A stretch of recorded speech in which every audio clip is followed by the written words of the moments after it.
Dimanche 4 décembre 2022, Mireille Mathieu faisait partie des invités de Michel Drucker sur le plateau de Vivement Dimanche. À cette occasion, la chanteuse a évoqué l'ensemble de sa carrière tout en se souvenant les personnes qui ont marqué sa vie à tout jamais. Parmi ces personnes, il y a la reine Elisabeth II, morte à l'âge de 96 ans, le 8 septembre 2022. Lors de sa première rencontre avec l'ancienne reine d'Angleterre, la chanteuse aujourd'hui âgée de 76 ans était tout simplement terrorisée.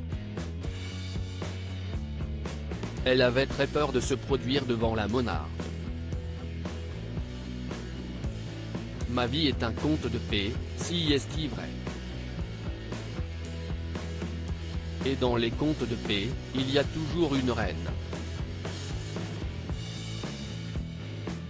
Alors, quand on m'a dit que j'allais chanter devant la reine d'Angleterre, c'était terrible, je ne dormais pas la nuit, je me disais, comment je vais faire, si est-il une vraie reine, a-t-elle expliqué à Michel Drucker.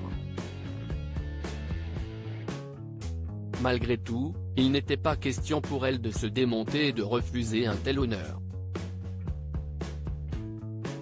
Alors pour se préparer au mieux à cette rencontre qui s'est déroulée en 1967, elle avait pu compter sur le soutien et l'aide de l'écrivain Jacques Chazot.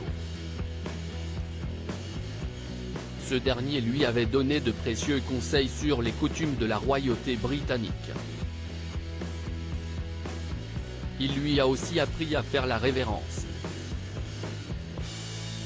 Toujours face à Michel Drucker, Mireille Mathieu s'est ensuite souvenue ses deux autres rencontres avec la défunte reine d'Angleterre, en 1969 et en 1981, qu'elle juge tout autant impressionnantes.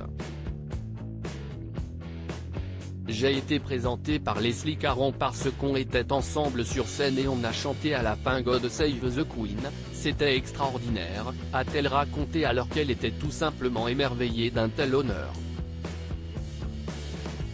Mireille Mathieu, si est-il une longue carrière et 200 chansons en tant que femme engagée et généreuse, si Mireille Mathieu a accepté l'invitation de Michel Drucker de s'asseoir sur son célèbre canapé rouge, si est-il parce qu'elle avait à cœur d'évoquer également le Téléthon, dont elle a été la première marraine en 1988. En plus d'évoquer sa longue carrière et ses 200 chansons, elle a tenu à rappeler à quel point son titre J'ai gardé l'accent était important. Dans celle-ci, la chanteuse revient sur ses origines du sud de la France, près de Marseille. Je n'aille pas du tout gommer mon accent, je suis fière de mon accent de Provence, du Midi, qui chante, je n'aille jamais voulu gommer mon accent, j'ai voulu rester moi-même, a-t-elle encore confié.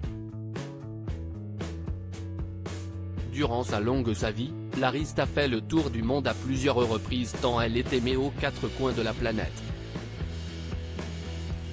Que ce soit aux États-Unis, au Royaume-Uni, en Chine ou au Japon, elle a partout son public et continue de remplir des salles avec ses chansons qui traversent les générations. Elle est très fière de sa carrière et peut l'être.